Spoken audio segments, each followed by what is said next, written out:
buenos días. Qué bueno poder saludarles a todos ustedes una mañana más. Sí, somos nosotros, estamos en vivo en la cabina oficial de Teleuniverso, Canal 29, su imagen sin fronteras, saludándoles y felices de poder conectar con la salud, el bienestar y la calidad de vida a través de las informaciones de nuestros especialistas. Qué bueno poder compartir hoy, señores, dándole la bienvenida en este reencuentro a Allen Collins, nuestro psicólogo de cabecera. Muy buenos días, Dalma. Wow, pero yo estoy súper feliz, señores. Tiene como un año que no venía para acá. Yo estoy como que reviviendo momentos y cositas. Emocionadísimo estoy. De verdad que un honor estar aquí nuevamente con Dalma. Y sobre todo el tema tan importante que vamos a tratar hoy de la salud mental. Mira que yo estoy así como ya loco por preguntarle, doctor, tengo muchísimas preguntas. Yo creo que no voy a ser hoy psicólogo, yo voy a literal entrevistar. Y qué bueno que te sientas así, eso es una emoción compartida. Y él decía un año, era menos. Lo que pasa es que ya está... lo que pasa es que ya nos hemos acostumbrado tanto que cuando no estamos, claro, pues se siente así. Y gracias a todas las personas que han llamado, que nos han escrito, que habían dicho dónde estamos. Aquí estamos de regreso porque ustedes lo pidieron. Y nos acompaña hoy el doctor David Rodríguez, quien es médico psiquiatra. Espérense, no vamos todos a hablar de porque nosotros tenemos temas de salud mental. No. Doctor, bienvenido. Bienvenido, doctor. Buenos días. Buen día. Gracias por la oportunidad y por estar aquí con ustedes. Un placer para mí. Gracias a usted por poder acompañarnos en este lunes. Pasa algo.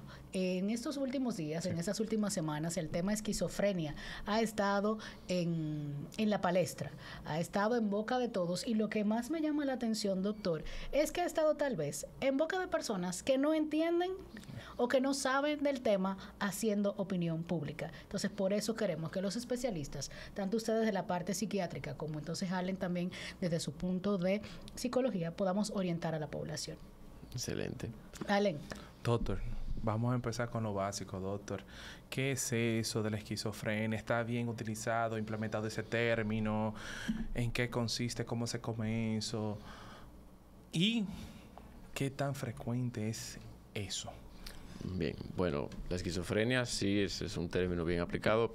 Tenemos que entender que es una enfermedad mental grave que afecta a las personas en tanto en su comportamiento, en su forma de pensar y en cómo adaptarse a la realidad o lo que creen que es la realidad. O sea que sí es un término bien aplicado. ¿Qué tan frecuente? Es difícil ponerlo en estadística, pero es un porcentaje pequeño, podemos decir, en cuanto a población mundial. Doctor, en ese punto, ¿qué es la esquizofrenia y qué no es? Porque siento que también muchas veces utilizamos términos indistintamente y solamente porque se escuchan bonito escribirlos o estar a la moda. Sí, igual también vemos en películas, en televisión, que retratan la esquizofrenia, por así decirlo, como cosas erróneas, podemos decir, de que son personas con múltiples personalidades, de que al borde de la locura, y no necesariamente tiene que ser así. Sí es una enfermedad mental grave, o sea, crónica, podemos decir que no tiene cura, más adelante podemos hablar de ese tema, pero sí afecta cómo la persona percibe su realidad. O sea, que puede presentar delirios, que son creencias fijas, pero de cosas que son falsas.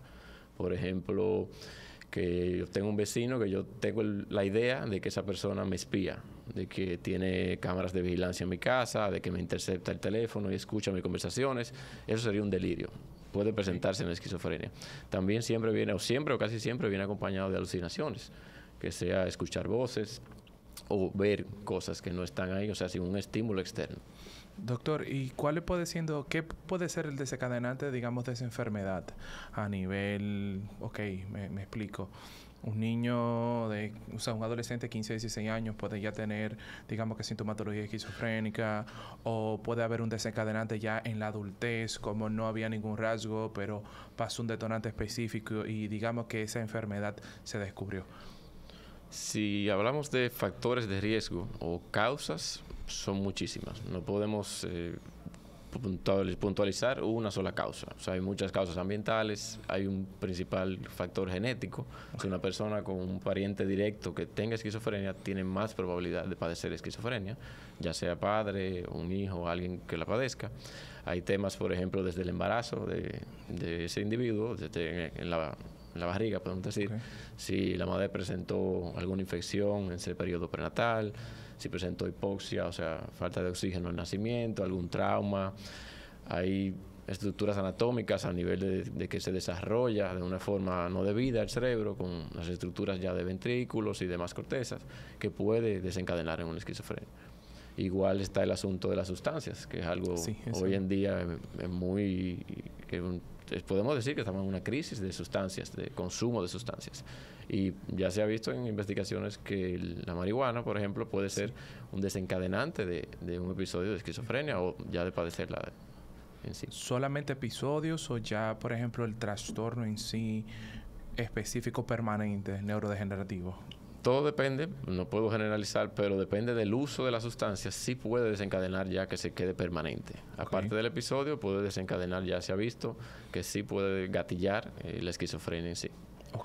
En ese punto, ¿cuál es una edad promedio para ese debut que puede hacer y ante cuáles síntomas? Por ejemplo, te hablaba de también edades de niños, de adolescencia, que los padres tienen que tener pendiente, o un adulto, su pareja, ¿cuáles tal vez alertas debemos tener en cuenta? Bueno, podemos hablar de edad en un rango, no podemos decir específicamente una edad, pero en hombres es un poco más temprano, puede verse de los 15 a los 25 años.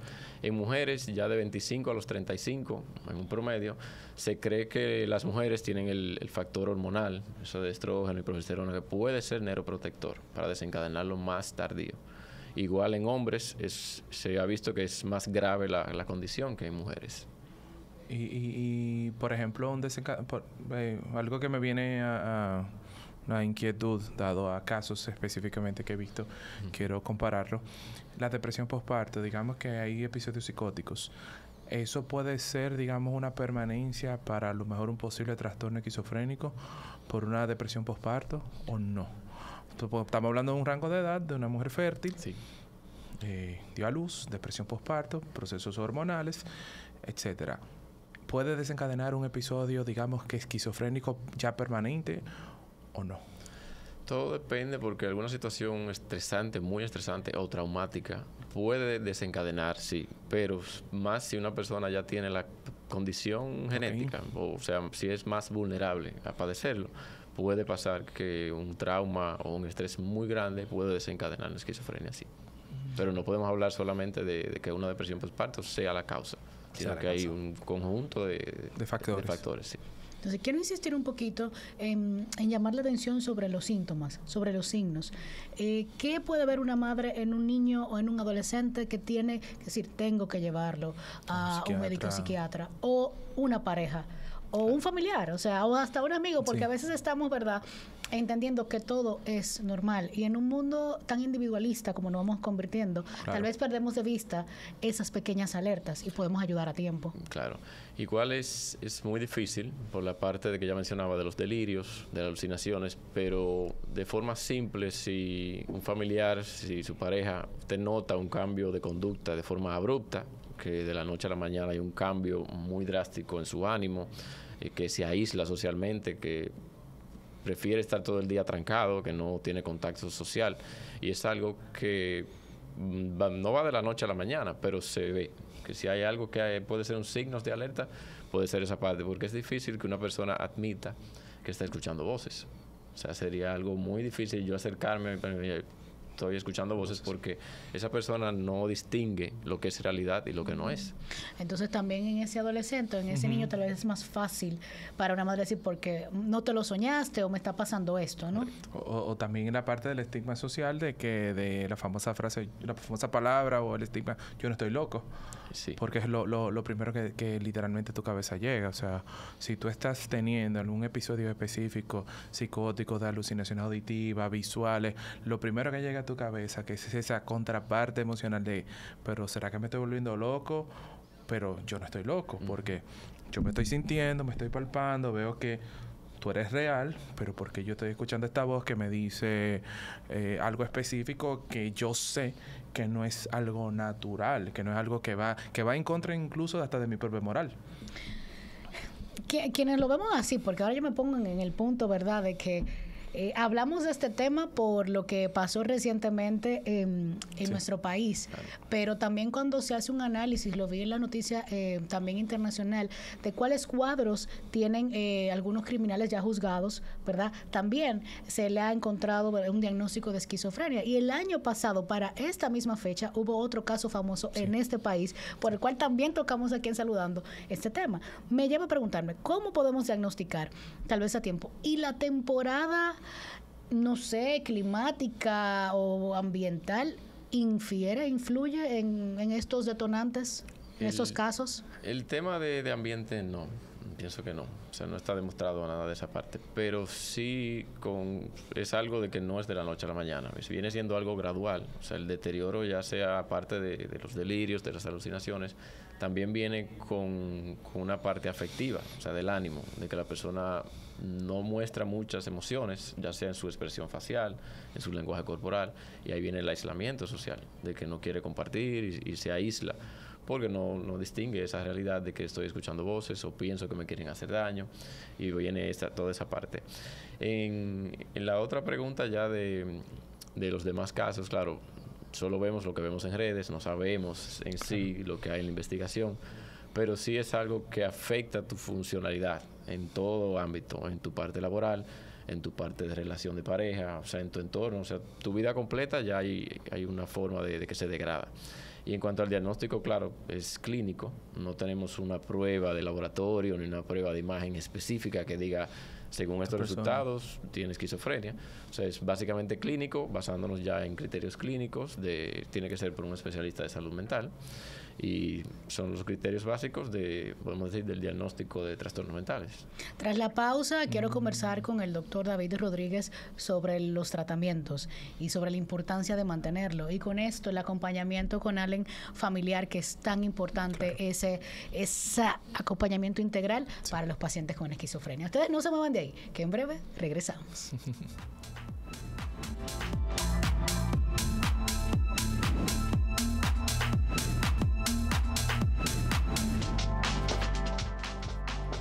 Gracias por mantener la sintonía con Saludando. Ven que es en vivo. Se los dije, aquí estamos, señores. Hoy hablamos de esquizofrenia con el doctor David Rodríguez.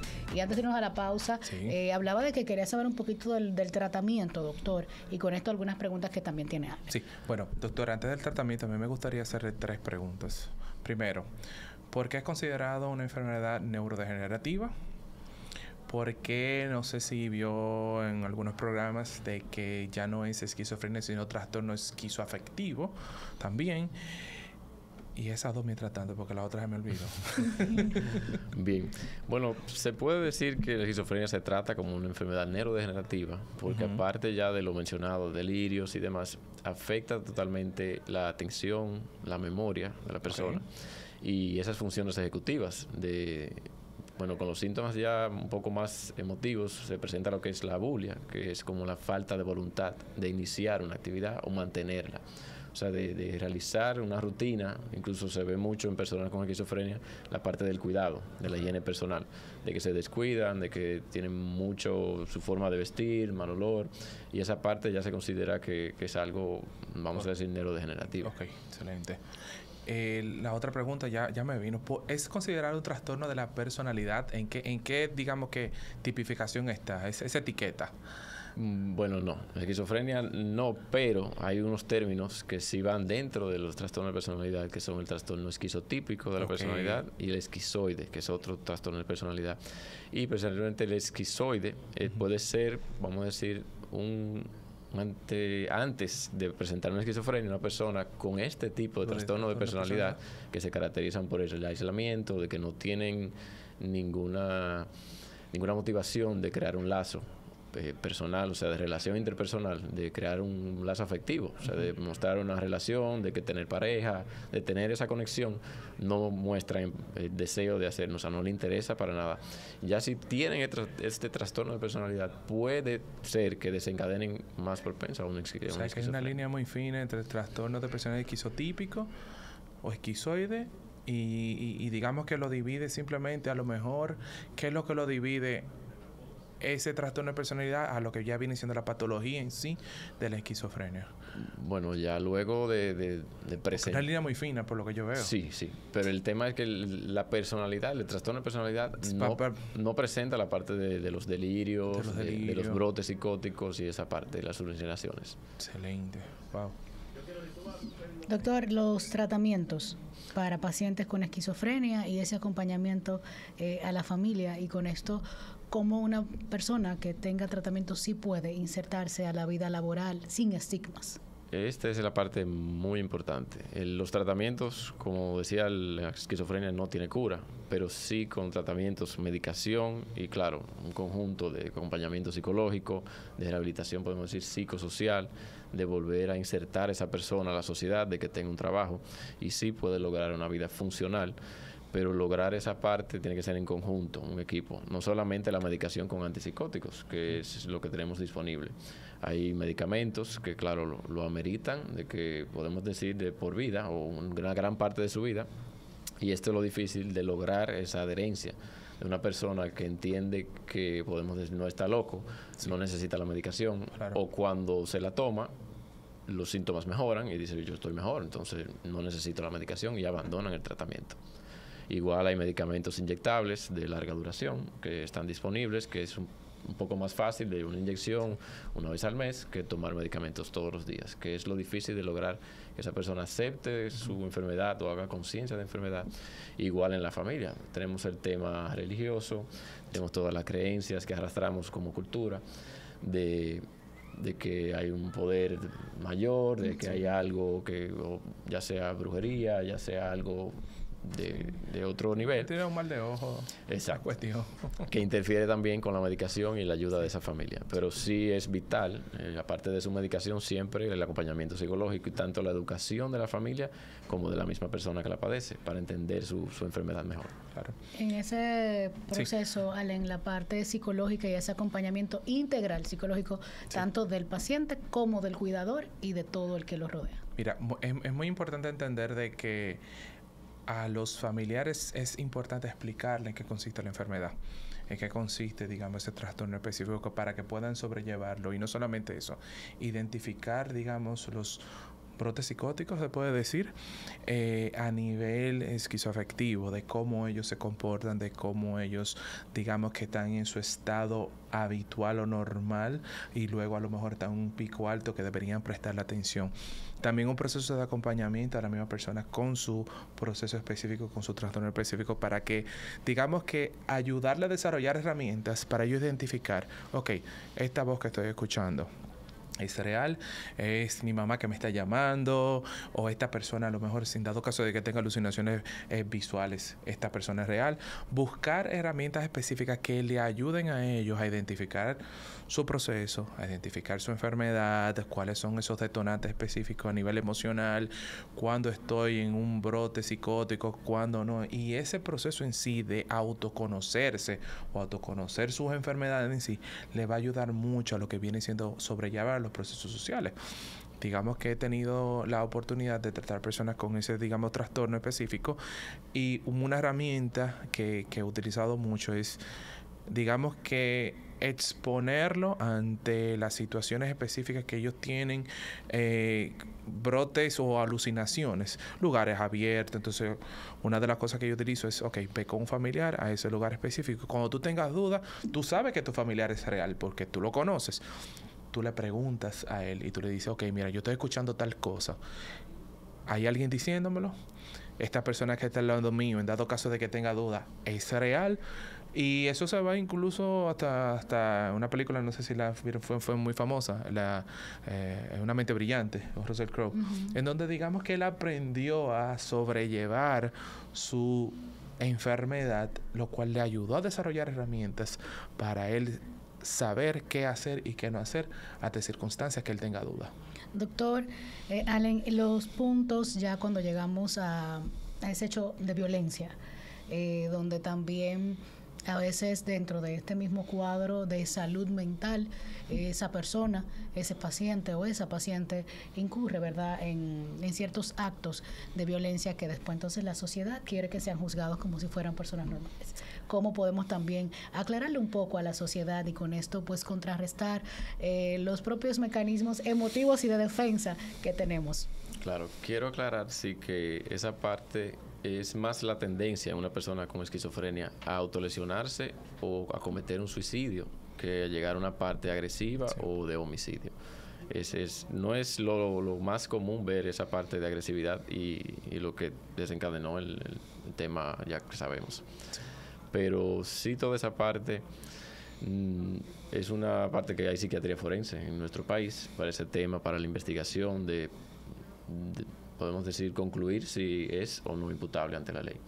Ese tema es totalmente una rigurosa investigación y que se toma, pero una persona con un trastorno mental grave como la esquizofrenia no debería estar igual en una parte ya de una cárcel sin una atención psicológica ni psiquiátrica. Eso no sería lo correcto, pienso. Sí, sí. Y yo entiendo que empaparnos de estos temas, de los expertos como ustedes y lo que queremos llevar a cada uno de sus hogares y a cada una de las personas con quienes hacemos conexión con la salud, es poder opinar o poder llevarle luz en estos temas para que puedan opinar desde la certeza de los temas, porque es mucho lo que uno lee, doctor y Allen, de comentarios, o sea, que a veces rayan en... Yo pues no voy a decir en la ignorancia, pero sí hasta en la parte inhumana del ser humano, lamentablemente. Sí, esa parte sí quiero destacar también, que una persona tenga esquizofrenia no quita que arrastre, o sea, es una persona con emociones, es una persona con sentimientos que merece una vida digna. Igual no quita que una persona con esquizofrenia tenga una depresión, tenga pensamientos negativos sobre sí mismo, y es algo que también, incluso con los medicamentos de la mano de antipsicóticos que tienen efectos secundarios como todo, sí va de la mano de que no solamente buscan la ayuda psiquiátrica y psicológica, sino que una de las principales causas de muerte en personas con esquizofrenia son las complicaciones cardiovasculares, por la vida sedentaria, por la forma, por muchos casos de que las familias lo aíslan o lo encierran y básicamente viven encerrados y comiendo en un día y esa es su actividad. Claro. Entonces viene la complicación del sobrepeso, viene la no buscar los servicios de salud de cardiología, de un diabetólogo, de los que sea complicación, porque es un ser humano que tiene lo mismo, o sea, tiene cuerpo, tiene órganos y todos se enferman. Sí. Qué bueno que usted toca ese tema. Y con esto, Allen, la familia, cuando la familia no puede más, cuando la familia se cansa, cuando la familia, el paciente es tan fuerte que se revela a los propios mecanismos y herramientas de atención que ellos tienen, inclusive muchas veces no quieren ni siquiera, como usted decía, tomarse esos medicamentos. Paciencia. Le digo de verdad a los familiares que he tenido la oportunidad esto es una enfermedad, esto es un proceso que usted va a tener tanto el acompañamiento mío psicológico para ayudarle a usted, porque que la misma familia se desgasta emocionalmente. Termina desarrollando, digamos, que trastornos específicos de las emociones, como trastorno de ansiedad generalizada, depresión, estrés postrauma también. O sea, hay un sinnúmero de factores específicos de riesgo a nivel emocional, de que también hay que darle atención a ellos, porque es que desgasta demasiado sobrellevar una carga de una persona o de un familiar que sabemos que no va a tener mejores, que va a tener picos altos y bajos, porque no todo el año que esa persona literalmente va a estar vamos a poner en dominicano disparado. Pero cuando pasa el proceso de que está en alta, está en su episodio psicótico, es desgastante sobrellevar eso. Y yo le de verdad a los familiares, si alguien me escucha, paciencia, de verdad que sí. Mucha paciencia y sobre todo el acompañamiento de un profesional de la salud que le ayude a entender, sobrellevar y procesar en qué consiste eso. Porque es bien difícil, de verdad que sí. En esta parte final, doctor, ¿qué es lo más importante que nosotros como sociedad deberíamos entender, asimilando la verdad para el accionar diario sobre la esquizofrenia o un paciente con esta enfermedad? Bueno, como ya venía comentando, la parte que leíamos comentarios que tocan la parte humana o insensible. Sí, son humanos. Lo primero es conocer la enfermedad, hablar sin juzgar, sin prejuicios. Si no sabemos de un tema, no es lo correcto opinar sin conocer el trasfondo. Igual, como decía, una persona con esquizofrenia tiene derecho a una vida digna, Por eso la forma de todo el acompañamiento de un equipo, igual de que participe la comunidad en tanto en su tratamiento, para que esa persona tenga la vida funcional más práctica, de que pueda tener un trabajo. Hay personas que tienen su trabajo y su medicación, todo depende, claro, hay casos individuales, pero lo importante es educación, tanto como la familia, tanto a la población a nivel general, y que es una condición que no es culpa de quien la padece, no la eligió y no distingue lo que es real y lo que no. Sí. Iba a dar paso a Allen en estos últimos minutos. Nos llega una preguntita, doctor, la voy a leer así aquí en vivo. Normalmente también esto era parte de nuestro segmento en nuestra última temporada, pero doctor, ¿puedo heredar la esquizofrenia? Sí, como decía, sí, claro. Si hay una persona directa, un familiar directo, sea padre, sea hermano, sea hijo, hay un mayor porcentaje de probabilidad de que tenga un componente genético. Hay muchos genes, no solamente uno, no podemos elegir que este es el gen de la esquizofrenia, pero sí hay un componente que diría que es un 80 o un 70% de que se hereda completamente, sí.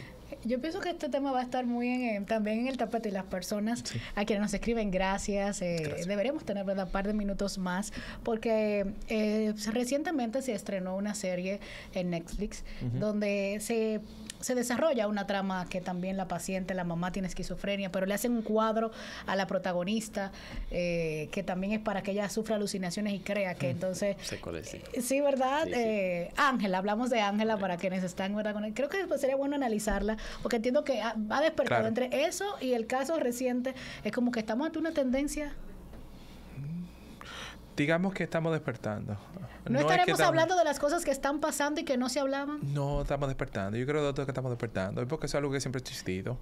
Y Sí, que a lo mejor el mundo exterior lo está poniendo ya, Bueno. de que población, concientícese de que, No, de que no tú seamos existes. tan diplomáticos. El doctor decía, están las cifras. Hay más abusos de sustancias, hay más personas con problemas, hay más... Entonces, por ende, no es que solamente estemos despertando, tenemos una situación de Estado que también tenemos que asumir, y una situación de salud mental. Yo lo quiero Decía la decir. noticia, doctor, bueno, voy a aprovechar esto ahora, porque también saludando es un medio para buscar ayuda. ¿Cuántos psiquiatras se necesitan en este país para poder dar respuesta a la cantidad de necesidades? Yo hasta voy a ponerlo, me voy a arriesgar. Cárceles psiquiátricas hay que construir aquí. Por favor, cárceles psiquiátricas y más centros de salud mental. Pero necesitamos ese tema, doctor. Gracias. Queda comprometido. Mira que ya abrimos otro debate. Por favor. Sí. ¿Dónde lo conseguimos, doctor? ¿Dónde las personas pueden contactar con usted? Bueno, por el momento en Benestar, en el Centro Psicológico y de Ayuda a Salud Mental. Allá preguntan por el doctor David Rodríguez. Sí, igual en mis cuentas de redes sociales, de Instagram, @cerebro en consulta. Ahí pueden enviar un mensaje, ahí están los contactos y demás. ¿Y Allen? Me pueden encontrar en el Centro de Bienestar Emocional, y estamos a la orden en los jardines metropolitanos para servir, en mis redes como Allen Colley, estamos para servir. A ustedes vayan a seguirnos en las redes sociales como Saludando RD, déjennos todas sus inquietudes, sus preguntas, esos temas que quieren que abordemos aquí, y también vayan a seguir a Vicky Modas, quien nos viste cada día en esta nueva temporada. Esta noche a las 7 nos vemos en Ágora, porque este regreso lo hacemos a lo grande. Hablamos de lactancia materna, nutrición, beneficios y rol del Estado en esta Semana Mundial de la Lactancia. Es nuestro compromiso con la salud de todos. Así que será hasta mañana, cuando nos saludemos de nuevo. Bye bye.